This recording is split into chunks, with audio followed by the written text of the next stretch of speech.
जो मूवी मैं अभी आपको एक्सप्लेन करने वाली हूँ उसका नाम है Tom and Jerry the lost dragon 2014। इस मूवी के नाम से आपको इसके मेन कैरेक्टर्स का तो पता चल ही गया होगा जो इस मूवी को और भी इंटरेस्टिंग बनाने वाले हैं। मूवी की स्टार्टिंग में हम एक ऐसा गांव देखते हैं जहाँ पर एक चुड़ैल का साया है और वो वहाँ पर रूल करना चाहती है। गांव वाले बहुत परेशान हैं। वो एक मैजिशियन यानी जादूगर को बुलाते हैं जो उस विच को अपने मैजिक और पावर्स को यूज करते हुए गांव से बाहर निकाल देता है। पर वहाँ पर उस विच की एक नीस होती है जो कि अभी छोटी होती है। उसे जादूगर गांव से बाहर नहीं निकालता क्योंकि उसने किसी का नुकसान नहीं किया होता और वो सबसे प्यार करती है, इवन एनिमल से भी। उसके पास दो पेट्स भी होते हैं। गेस करें कौन? जी हाँ, टॉम एंड जेरी। वो उनको बहुत प्यार करती है क्योंकि वो क्यूट क्यूट हरकतें करते हैं क्योंकि वो भी अभी छोटे होते हैं। यहाँ सीन चेंज होता है और हम उसी विच की नीस को देखते हैं जो कि अब बड़ी हो चुकी होती है। टॉम जेरी भी जाहिर सी बात है बड़े हो चुके हैं। वो नीस अभी भी एनिमल से बहुत प्यार करती है,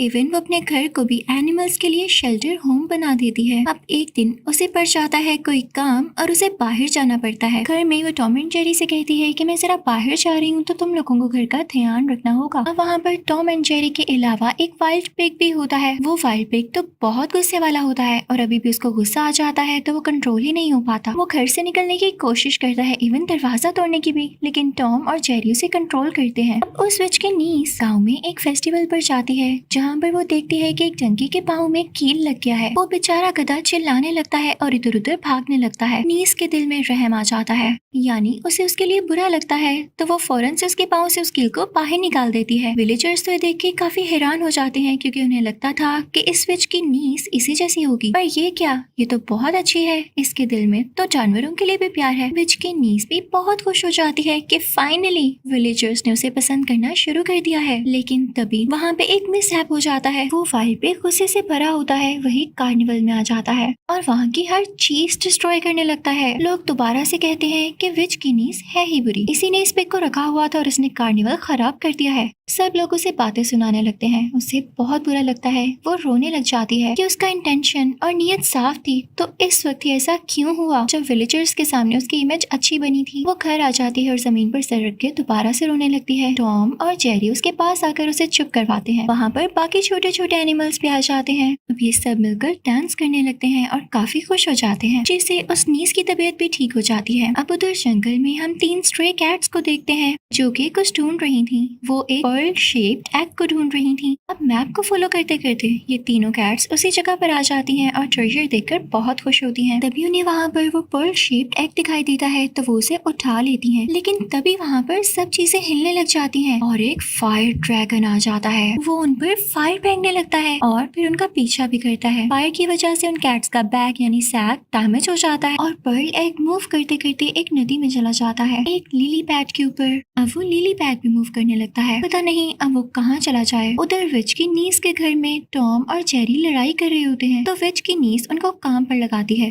और कहती है कि पानी भर कर लाओ। टॉम और जेरी उसी नदी पर जाते हैं और उस पर्ल एग को देख लेते हैं। इधर हमें पता चलता है कि उन स्ट्रे कैट्स को उसी विच ने भेजा होता है। वो जब उनसे पर्ल मांगती है तो उसे पर्ल नहीं मिलता, यानी वही ड्रैगन एग। उसे बहुत गुस्सा आ जाता है। वो इन कैट्स को भी बताती है कि वो एक बहुत ही खास ड्रैगन का अंडा है। मैं अपने मैजिक से उसको यूज करके अब बदला ले सकती थी जो तुम लोगों ने इम्पॉसिबल बना दिया है। वो उनको गुस्से में हाफ पैट हाफ कैट बना देती है। अब उधर टॉम और जेरी वो अंडा घर ले आते हैं। विच की नीस बहुत हैरान होती है और खुश भी। वो टॉम से कहती है, टॉम इस एग को वार्म तो करो। जैसे चिकन अपने एग्स के ऊपर बैठकर उसमें से चिक्स निकालती है। टॉम अपनी मालकिन के ऑर्डर को मान लेता है और एग के ऊपर बैठ जाता है, लेकिन जेरी टॉम को तंग करने लगता है। उसे चिकन बेक लगाकर चिकन जैसा बना देता है। टॉम भी उसके पीछे पड़ जाता है, लेकिन जल्द ही उस अंडे में क्रैक्स आने लगते हैं, यानी उसमें से बेबी ड्रैगन बाहर आने वाला था। और ऐसा ही होता है, उसमें से एक ग्रीन बेबी ड्रैगन बाहर आता है और टॉम को मामा कहने लगता है। वो लोग एक साथ खेलने लगते हैं और जल्द ही उनमें बहुत अच्छी दोस्ती हो जाती है। दूसरी तरफ हम इस ड्रैगन बेबी की मदर ड्रैगन को देखते हैं जो गुस्से में अपने बेबी को ढूंढ रही थी। उधर विच की नीस के घर में ड्रैगन जो है वो टॉम का दूध पी लेता है। पहले तो टॉम को गुस्सा आता है, लेकिन चलो कोई बात नहीं, ड्रैगन अभी छोटा है। पर तभी जेरी उसे तंग करने लगता है, उसे टीज करने लगता है और दोनों में लड़ाई शुरू हो जाती है। टॉम उसके पीछे पीछे भागने लगता है। अब वो लोग भागते भागते भागते बाहर आ जाते हैं तो वो बेबी ड्रैगन भी उनके पीछे जाता है। वो बाहर गाँव में ही निकल जाता है। टॉम उसे ढूंढने लग जाता है। जब घर में नहीं मिलता तो बाहर जाते हैं। दोनों टॉम भी और जेरी भी उसे मिलकर ढूंढ रहे होते हैं। अब बाहर गाँव में जाकर बेबी ड्रैगन एक छींक मारता है। अब जाहिर है वो फायर ड्रैगन का बेबी है तो वो भी फायर ड्रैगन ही होगा। उसके छींकने की वजह से आग निकलती है और सामने एक फीमेल की हेड में आग लग जाती है। जेरी उसकी हेड पर स्पैचुला मारता है ताकि आग को बुझा सके और उसके बाद स्पैचुला टॉम को पकड़ा देता है। आग तो बुझ जाती है लेकिन वो लेडी टॉम पर बहुत गुस्सा करती है। अब इससे पहले कि वो कुछ करती वहाँ विच की नीस आ जाती है और टॉम को बचा लेती है और तभी वहाँ पर एंट्री होती है उसी जादूगर यानी मैजिशियन की जिसने पहली विच को गाँव से बाहर निकाला था। वो उसकी नीस यानी इस विच से कहता है अब ऐसा कुछ हुआ या तुम्हारे पेट्स ने किसी का नुकसान किया तो तुम भी विलेज में नहीं रह सकोगी और मैं भी नहीं चाहता कि ऐसा हो। तो बेहतर है कि इस बेबी ड्रैगन को भी वापस भेज दो। वो विच की नीस सैड हो जाती है पर अब उसे ऐसा करना ही था क्योंकि उसे जादूगर ने आखिरी मौका दिया था। अब वो टॉम से कहती है टॉम इसे जंगल में छोड़ दो। टॉम भी ऐसा ही करता है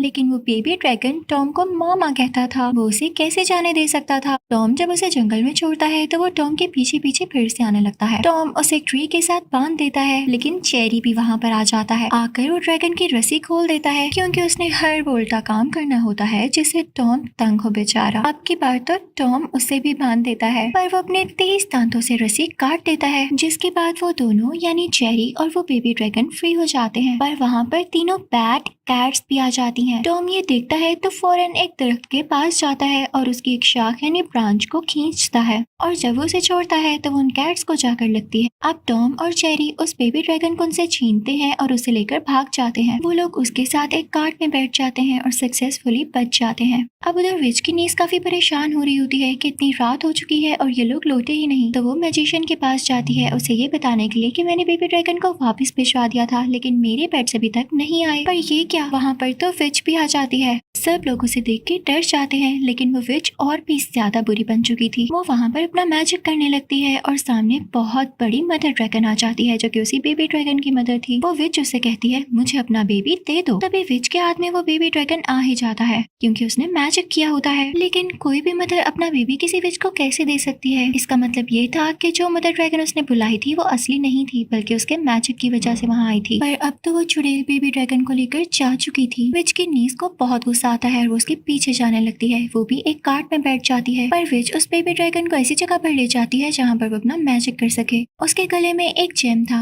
जिसमें अगर ड्रैगन की आग चली जाए तो वो बहुत स्ट्रॉन्ग हो जाए और विच को भी उसको यूज करते हुए पावरफुल होना पड़ेगा जिसके बाद ही वो पूरी दुनिया पर रूल कर सकेगी। इसी के लिए वो बेबी ड्रैगन को पाना चाहती थी। वो बेबी ड्रैगन को बंद कर देती है और उसे फोर्स करती है कि इस जेम के ऊपर आग फेंको। लेकिन बेबी ड्रैगन इतना क्यूट होता है वो उस पर आग फेंकने की बजाय उसे सुबान चढ़ाने लगता है। जेम आग लेने की जगह वाटरी हो जाता है। विच को बहुत गुस्सा आता है पर वो अपना तरीका आजमाती है यानी अपना एक प्लान इम्प्लीमेंट करती है। वो डांस करने लगती है और डांस करते करते बेबी ड्रैगन पर डस्ट फेंकती है जिससे उसे छींक आ जाती है और उसके मुंह से फायर निकलने लगती है। वो जेम फायर को अपनी तरफ अट्रैक्ट करता है और सारी की सारी फायर ले लेता है। बेबी ड्रैगन चाहकर भी उस फायर को रोक नहीं पा रहा था। उसकी बॉडी ठंडी पड़ जाती है और वो पत्थर का बन जाता है। विच को जरा भी तरस नहीं आया। उधर विच की नीस भी जब कार्ट में जा रही होती है कि बेबी ड्रैगन को बचा सके तो उसके पीछे बेबी ड्रैगन की असली मदर यानी फायर ड्रैगन पड़ जाती है। वो उसकी कार्ट पर आग फेंकने लगती है और उसे रोक लेती है। उसके सामने आकर अपने बेबी की डिमांड करती है। तभी उस विच की नीस बाहर आती है और उसे कहती है देखो जैसा तुम सोच रही हो वैसा नहीं है। मैंने तो तुम्हारे बेबी को इतने प्यार से रखा हुआ था। तुम्हारे बेबी को जो यूज करना चाहता है वो मेरी आंट है यानी रियल विच। जरूरी नहीं होता कि हर विच बुरी हो। उस तरफ हम मैजिशियन के पास उसे विच को आता हुआ देखते हैं। उसके हाथ में एक कपड़ा होता है जिसमें कोई चीज बंद होती है और जब वो उसे खोलती है तो उसमें बेबी ड्रैगन होता है जिसकी बॉडी अब पत्थर की बन चुकी है। ये देखकर उसे बहुत गुस्सा आ जाता है और वो सोचता है कि विच को मारना पड़ेगा। मैजिशियन अपनी वैन का यूज करते हुए इसमें से कुछ रेस बाहर निकालता है। वो विच भी खुद ड्रैगन बन जाती है और जादूगर पर आग फेंककर उसे हराने लगती है। उसके बाद वो उसे खाने ही वाली होती है कि तभी वहाँ पर मदर ड्रैगन यानी असली फायर ड्रैगन आ जाती है। वो उस विच ड्रैगन पर आग फेंकने लगती है लेकिन विच ड्रैगन ने अभी भी वही नेकलेस पहना होता है जिसमें वही जेम होता है जिसने बेबी ड्रैगन की सारी फायर अपने अंदर ले ली थी और इसी का फायदा उठाते हुए वो इस ड्रैगन की भी सारी आग अपने अंदर ले लेती है और ये ड्रैगन भी पत्थर की बन जाती है। लेकिन तभी वहाँ पर विच की नीस आती है जो कि अपने सब जानवरों को भी लेकर आई थी। एलिगेटर, मंकी, स्नेक, राइनोसोरस सब होते हैं। एलिगेटर आकर ड्रैगन की टेल पर काट लेता है जबकि राइनोसोरस भी उसको बाइट कर लेता है। मंकी स्नेक पर ऊपर से आता हुआ उस ड्रैगन पर लैंड करता है, जबकि टॉम और जेरी जैसे तैसे करके उस ड्रैगन की नेक पर चले जाते हैं, यानी उस विच ड्रैगन की। जेरी के हाथ में नाइफ होती है, वो उससे विच का नेकलेस काट डालता है। वो जब नीचे आकर गिरता है तो विच की नीज देर ना करते हुए एक हैमर उठाती है और उस हैमर को जोर से जम के ऊपर मारती है, जिससे वो टूट जाता है और उसमें कैद सारी की सारी फायर बाहर आने लगती है, जिसकी वजह से फायर ड्रैगन और बेबी ड्रैगन की जान वापस आ जाती है और वो फिर से ठीक हो जाते हैं। लेकिन क्योंकि अब उस विच की सारी एनर्जी चली जा चुकी थी, तो अब वो पत्थर की बन जाती है। सब लोग उसे छोड़कर गाँव आ जाते हैं। एक लेडी विच के नीज का नाम ऊंची ऊंची बोलने लगती है और कहती है कि ये लड़की बहुत अच्छी है, इसने हमेशा हम सबका ख्याल किया है और इस बात को हम लोग समझ ही नहीं पाए। हमने इसे समझने में देर जरूर की है, लेकिन अब हम जान चुके हैं कि ये हमारी वेल विशर है। सब गाँव वाले उससे माफी मांगते हैं और कहते हैं कि आज से तुम हमारे साथ रहोगी। वो उसके एनिमल से भी खेलने लगते हैं और सब एक साथ मिलकर बहुत खुश होते हैं। इसी के साथ इस मूवी का यहीं पर एंड होता है। I hope you like the explanation. Thank you for watching.